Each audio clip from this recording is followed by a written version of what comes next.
Good morning, Ashley. I'm so glad to have you here with us. For our friends joining us today, Ashley Christian is one of my good friends. She's a fellow chicken mama from the great state of Texas, and we are chatting all things chickens today. So we're so glad to have you. How are you doing this morning, Ashley? Wonderful. Thank you so much, Lana. I'm really excited to be on here and just talk about chicken lady stuff. It's going to be great. Yes. Chicken ladies are definitely their own breed of women, and we all love our chickens. And I'm just so glad for you to be able to come on and share with us today. So why don't you just share a little bit about yourself with our audience here so they can get to know you like I have? Okay. I am a wife of 20 years and mom to 5 not so little kids. I have one starting college down to 11-year-old twins and everywhere in between. So we're just in the season of puberty for everybody all at once, which is really fun. My twins are adopted from foster care. So I'm an adoptive mom, and that has been quite a crazy journey, but also just such a blessing. My family and I live on 7 acres in Texas. I'm actually a 5th generation homesteader. My grandfather homesteaded with his grandfather in California Central Valley. And then he began a garden with my great grandmother when they had World War II victory gardens. And so that's kind of what got him into that. I've learned a lot of my homesteading information from my family, and we just love being out where you can breathe a little bit, which is really nice. What a neat story. I did not know that about you. That is just fascinating.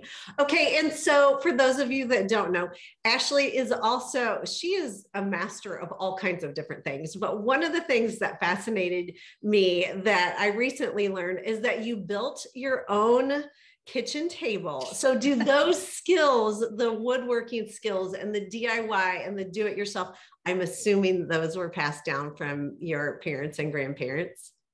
Yes, my great grandfather was a church builder. So he was a contractor and he would go around building churches. And then my dad, when he was a teenager and in college, he worked for my grandfather doing construction.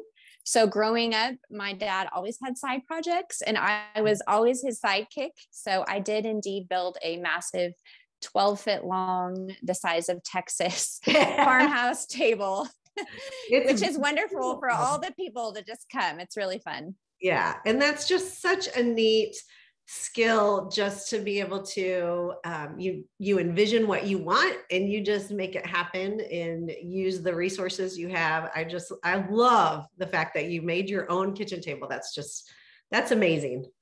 We need more people in this world like that. It's amazing what you can learn on YouTube. Yeah, right. What did we do before YouTube? Goodness. Well, yeah. And I mean, I will say, we're talking about chickens today. We learned most of our chicken skills on YouTube, just, watching videos. And if something came up that we didn't know about, we would Google it, and usually there's a YouTube video on it. So God bless YouTube, right? Yes. Okay. So tell me, where does your husband have homesteading in his background, or were you the one to introduce him to this lifestyle? He has none in his background at all. So I really brought that homesteading kind of natural living culture to him, but he actually loves the outdoors and didn't really grow up doing that stuff. So we've had a lot of fun doing that with our kids and our family. It's just been a good bonding experience for all of us to be out there doing that together. Yeah, that's wonderful. Okay. So tell us a little bit, you said you have 7 acres. Down in God's country in Texas. We're up here in Missouri. And so we love our trips down to Texas. Tell us a little bit about your farm on 7 acres. What all do you have? I know you have chickens. So tell us what else you have going on there. So we've kind of had things come and then leave multiple times, which is actually one of the things I love about having chickens is you don't have to commit to a lifetime of having chickens if you want to just have them for a few years and then you need a break. So we've had a lot of that. We've had goats, chickens, garden, and then our neighbors all around us have livestock. So we benefit from the horses and the cattle and the donkeys and all the things that are around us. And our neighbor has bees. We go over there and help her. My kids get on the bee suit and they help her beekeep and everything. Yes. So, oh, that's wonderful. That's wonderful. So how long have you been there? we've been here 8 years, which 8 is years. Okay. really fun. We moved out of the suburbs. So that was like a huge change for us and very welcome one. The quiet and just the mental health I think you get from Oh, yes. being where you can have a little space to breathe. But even if you don't have 7 acres, you can still have chickens on even less than an acre. You don't need a huge space to keep something like chickens, especially if you pick a breed that really handles confinement well and they're not too noisy. As long as you don't have some sort of city ordinances or neighborhood rules, you can really enjoy chickens as a pet in your backyard, really anywhere, and kind of bring that rural living, that slow living to your home. So you don't have to have 7 acres. We way underutilize our 7 acres. So you definitely don't need that much. Yeah. And it is shocking to find out how many cities and municipalities are actually encouraging people in their neighborhoods to get chickens. And a lot of times they don't want you to have roosters or whatever. But it is kind of a shift in the last few years where people are kind of moving towards that organic living and food security and all of that. Yes. Where they can just have it right in their backyard in just what you said, in a small space. So tell us a little bit, let's move into chickens. Okay. Tell us a little bit about your setup. What is your setup like? Do you free range? Do you, are they confined?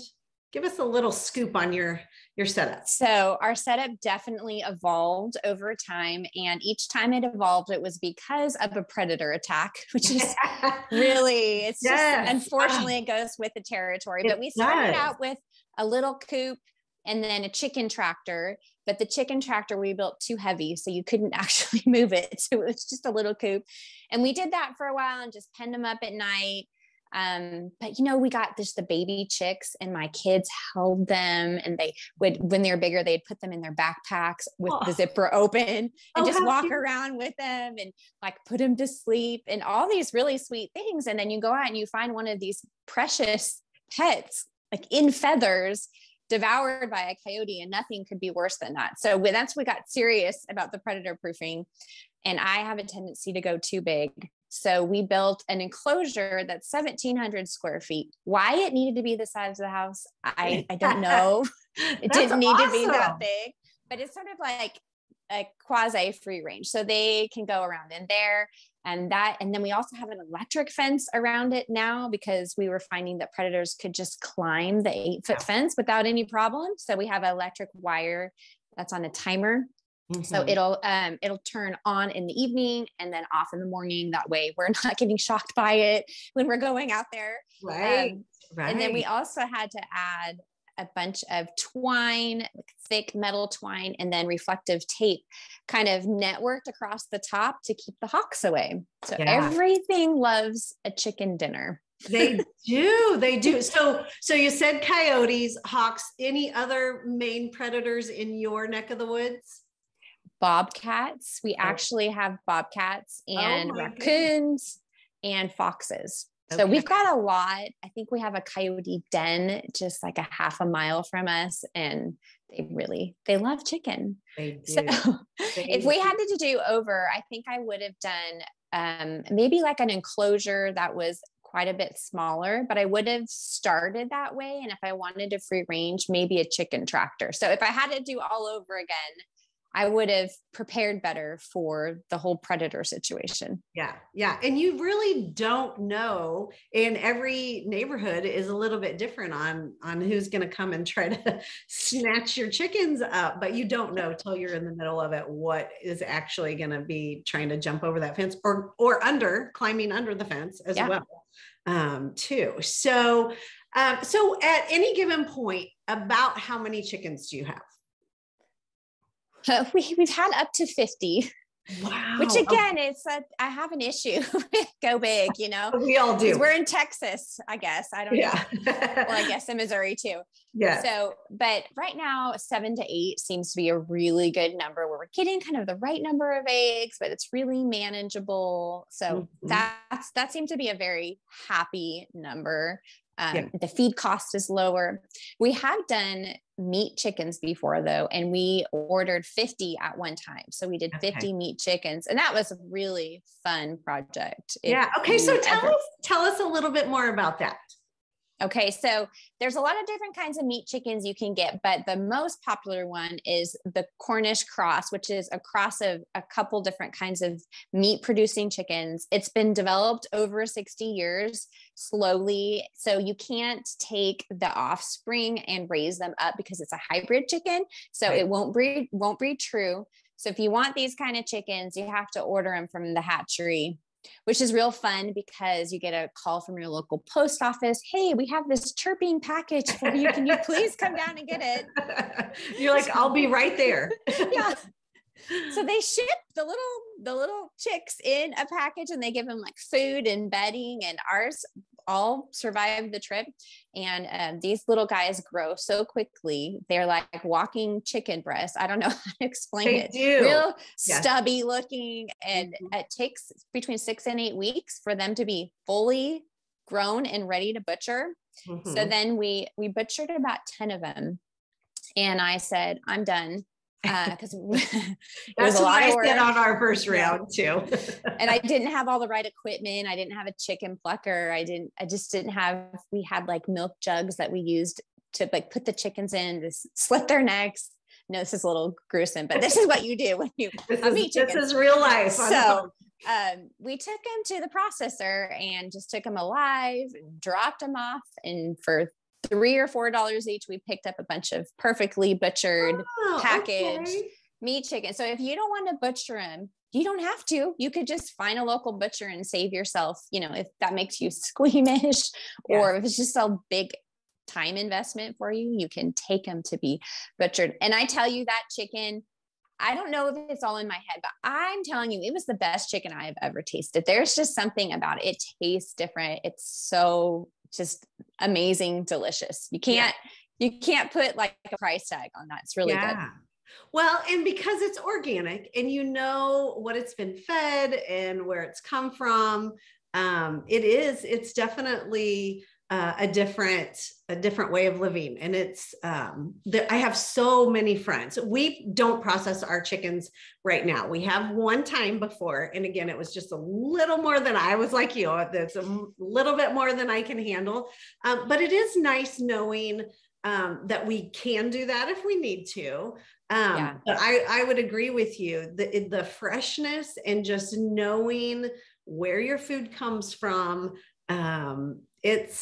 it's a whole different way of life, but it's definitely worth it. And interesting that you found a place to process them for you, because I would say that is the big negative to chickens. That's what did me in. It's like, I just don't want to watch that. I've held them. I love them. I just, I can't do that. And so we had our boys were doing it, and they were totally fine with it. But that is a nice option to know that you can have them processed somewhere else, and you still get to benefit from them living on your property, eating the grains and food that you feed them. Which is wonderful. That's a good option to have. And okay, so you said, how long did yours take to be fully grown and ready to be processed? Was it like 6 to 8 weeks? Yeah, somewhere in there. I think about 7 weeks. It was real fast. And those chickens are just crazy ravenous. Like, you've never seen a creature want food so badly. You actually have to take their food away at night for about 12 hours and then give it back to them for 12 hours during the day, just so that they don't develop leg problems from becoming so heavy so quickly. So they're very ravenous, but we did some organic feed, which was quite a bit more expensive, but I felt like if we're putting in all the effort to raise our own meat, our own chickens, why feed them conventional grains? So we got some of that from a co-op, and that added to the cost. But, we knew what we were eating. And if you can do it like a chicken tractor sort of situation with the meat chickens and move them every day, that can also really help cut down on your feed costs, especially if you're doing it when there's a lot of bugs around, like in the summer, or whenever you get a lot of bugs. We get a lot of bugs in the summer. We get like the grasshopper apocalypse happens, and the chickens Right. love them. So. Right. So when you had them, did you have your regular egg chickens as well? And did you mix them in the same pen, or did you have them separate? Yeah, that's a great question. We kept them separate. I think they just have really different needs. The meat chickens don't fly, and so they don't need a roost. They don't need nesting boxes. They like to stay on the ground. They need they need higher protein feed to get them to the right. And whereas our other chickens need egg laying feed. So they're just different protein contents. And we actually just kept them in the chicken tractor the whole time and just kind of tried to move it around. Ours was too heavy of a model, but that worked really well to just keep them in there. And they had plenty of room and plenty of grass in there. That's nice. Yes. And we kept ours separate too. Just like you said, it's a completely different way of raising the animal. And it's two different methods that are needed. So that's good. So tell me about, as a mom of 5 kiddos too, how does the farm life work with your kids? Are they involved in the day-to-day? Are they doing any chores, or does it basically fall on you? That's a great question. I found that when they became teenagers and they had jobs and school and social lives, it got a lot harder for them to do the chores. So we sort of ran into that. We got some goats, and my son was raising them and trying to show them. And it ended up, we were the ones that were just feeding them and training them because he was working and he was going to school. So we eventually just abandoned that project because it was like that. It just got to be where we were doing it, and it was sort of pointless. But my younger kids that are 13 and then my 2 11-year-olds love all of that stuff. I'm out there, they're out there. How can I help? They just love to be involved with all of it. We have a bee club, which is really fun, a local bee club that we've gone to before, and they think it's all fascinating. So yeah, kind of a little bit of both. A good way to raise kids, kind of living off the land. And there's so many good lessons for the kiddos to learn on doing, all of the different animals and the chores and the reward of going and gathering the eggs. I just think there's nothing better than that. Yeah, I did. When my kiddos were smaller, they definitely helped with a lot of the chores too. So I think that's a good learning experience too. And when they come back in with, whether it's from the garden or the eggs, having them help you decide what you're having for dinner or how to cook them up. It's just such a good experience that, I didn't get when I was growing up, that I think is such a good learning tool for the kiddos for sure. So tell us a little bit. I know for those of you that don't know Ashley, she's a good friend of mine. She is, we have the Backyard Farm Academy is just now opening up, and she is going to be one of our guest educators on the chickens. And so she has a business. She's an entrepreneur. She's an author.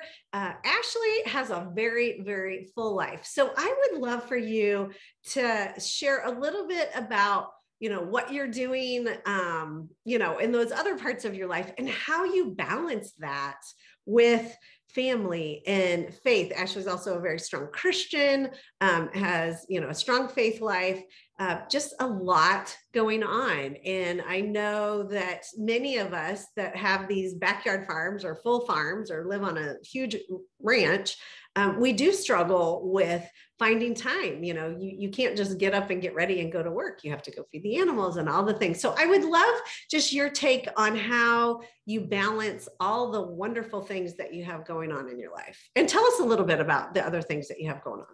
Oh, that was a loaded question. Loaded question. 5 questions in one. Yeah, it was good. Well, I want to start at the beginning. And, you asked about balance. And for me, that's having some time where I'm investing in my relationship with the Lord. So that it's just really important to me because I am such a better human being to be around, and wife and mother, when I've taken that time to renew my soul. So actually this year, Lana, I haven't told you this, but I'm going through your 1 year Bible plan, Oh, and yay. I'm loving it. Oh, I've been listening to it on my phone. So I try to take a quick 30-minute walk every day. I've been doing it in the evenings because it's really cold here in Texas right now in the mornings, or while I'm driving my kids to school. Yeah. And so it's not like this amazing, like incredible focus time, but it's what I can fit in this season. So thank you for putting that out there. And I feel like when you have that, you know, as a priority, that the other things, when you're just putting God first, he tends to help prune stuff that you don't need in that season that maybe you weren't aware of, and put in front of you the things that he wants. And so sort of just leaning into that relationship has really helped me balance all of it. That and honestly counseling. So I'm an adoptive mom, and my daughters have special needs that are pretty challenging. One of them has a lot of physical kidney disease, and she's had a feeding tube and all sorts of stuff. And then they both have behavioral challenges. So that has been extremely draining for me.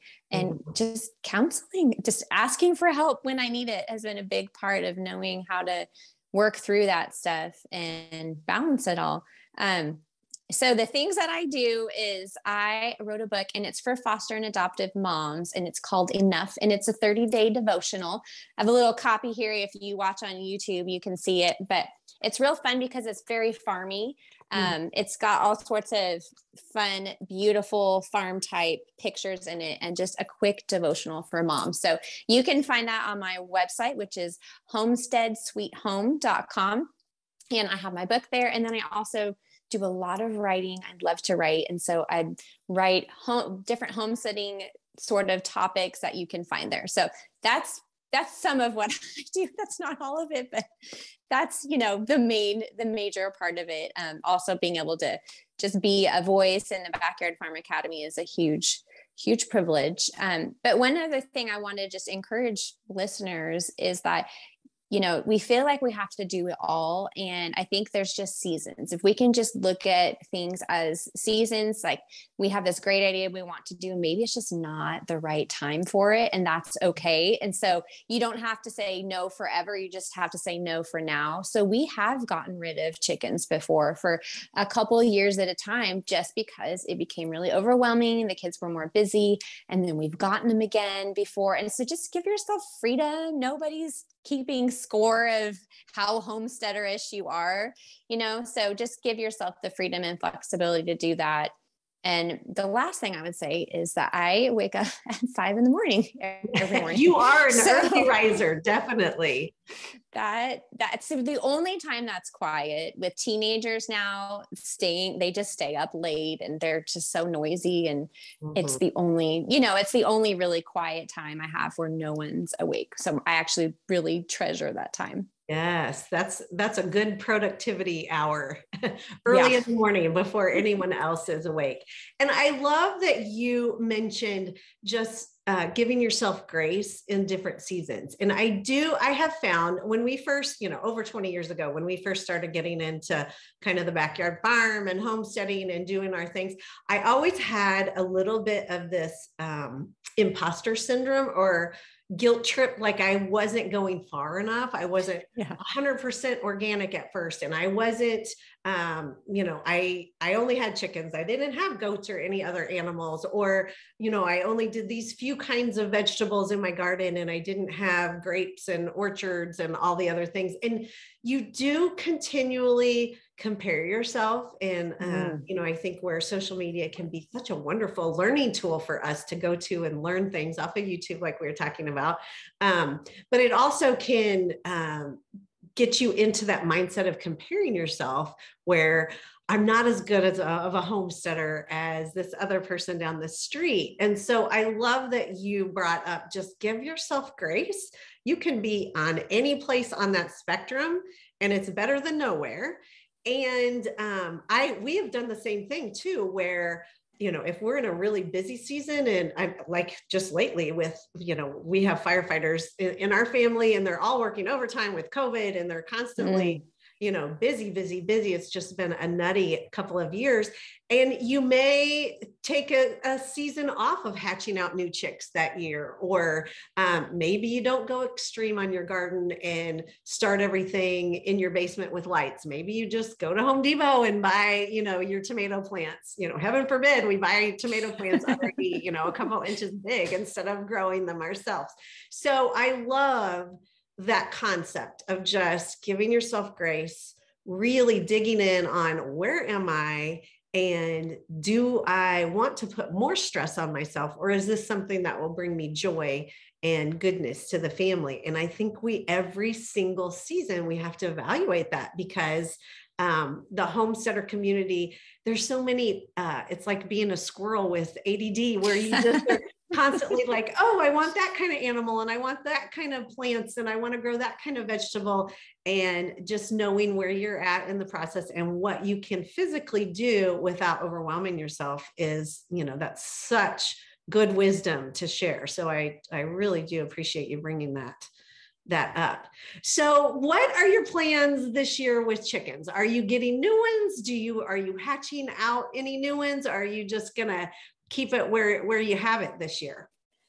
I have really been doing some more research on breeds, and I have figured out that I want one of every kind. So, just to experience it. Yeah. So I think that's our plan, is to pick 7 or 8, maybe more, I don't know, different breeds that I find really fascinating and just kind of want to own for the look of them and just their personalities, and maybe some green egg layers and things like that. So it's just going to be a fun experiment year with the chickens and getting to do some new stuff.